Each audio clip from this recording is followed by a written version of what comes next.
Good morning सबैलाई। आज चाहिँ म जीवनमा पहिलोचोटि ब्लग बनाउन जाँदैछु, त्यो पनि छोटो अनि मिठो। सायद राम्रो त नहोला, तैपनि एकचोटि हेरेर प्रतिक्रिया दिनु होला।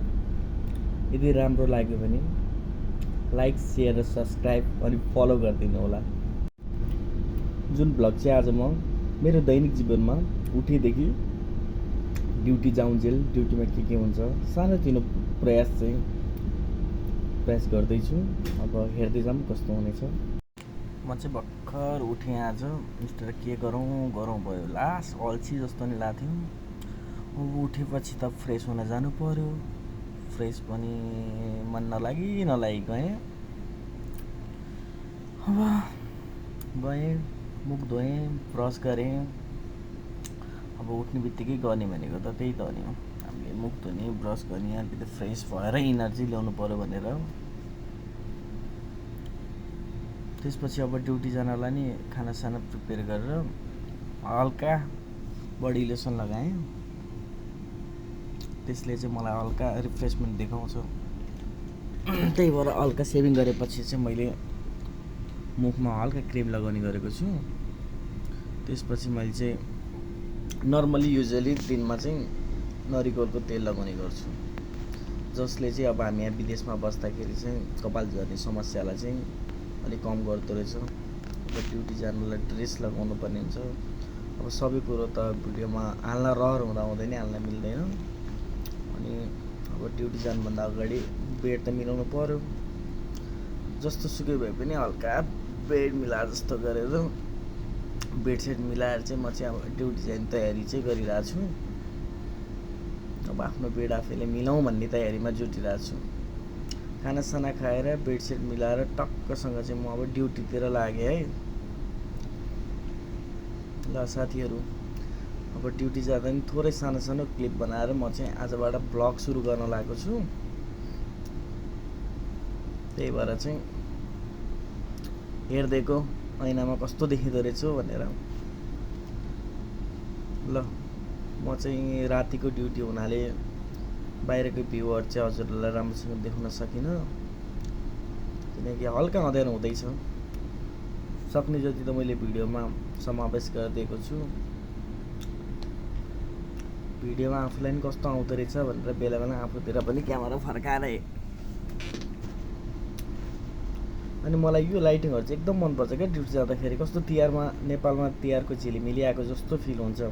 त्यसैले चाहिँ म बेला बेला यो हेर्दै हिँड्छु। अनि बाटोमा जाँदाखेरि त अब यही हो, अरब कन्ट्री भएको कारणले गर्दा मस्जिदहरू धेरै नै हुन्छन्। अनि यहाँ चाहिँ अब यतिखेर साँझको टाइममा उनीहरूको प्रे गर्ने टाइम हुन्छ, त्यसले नै मन चाहिँ आनन्द हुन्छ।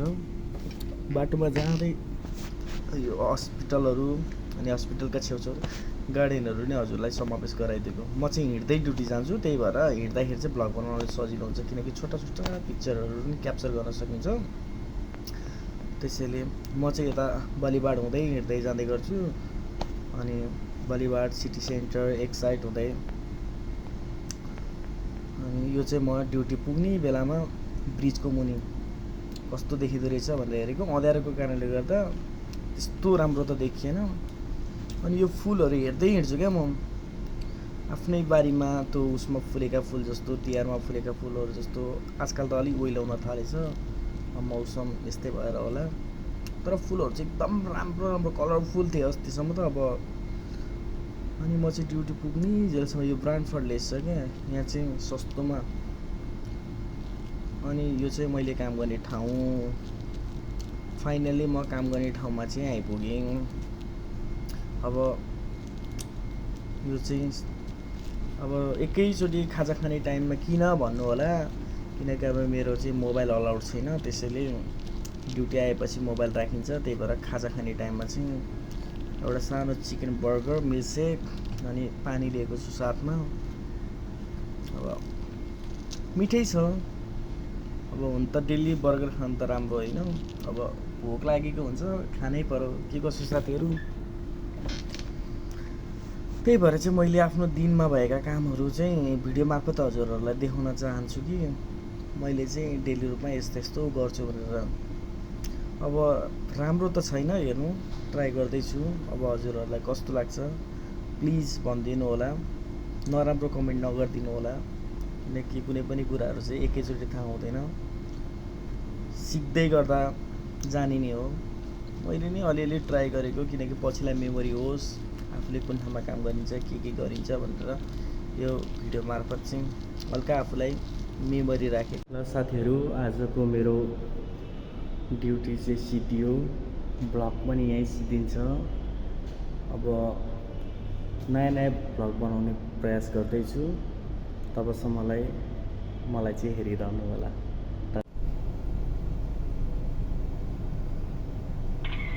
Duplicated punch. Thank you. Duplicated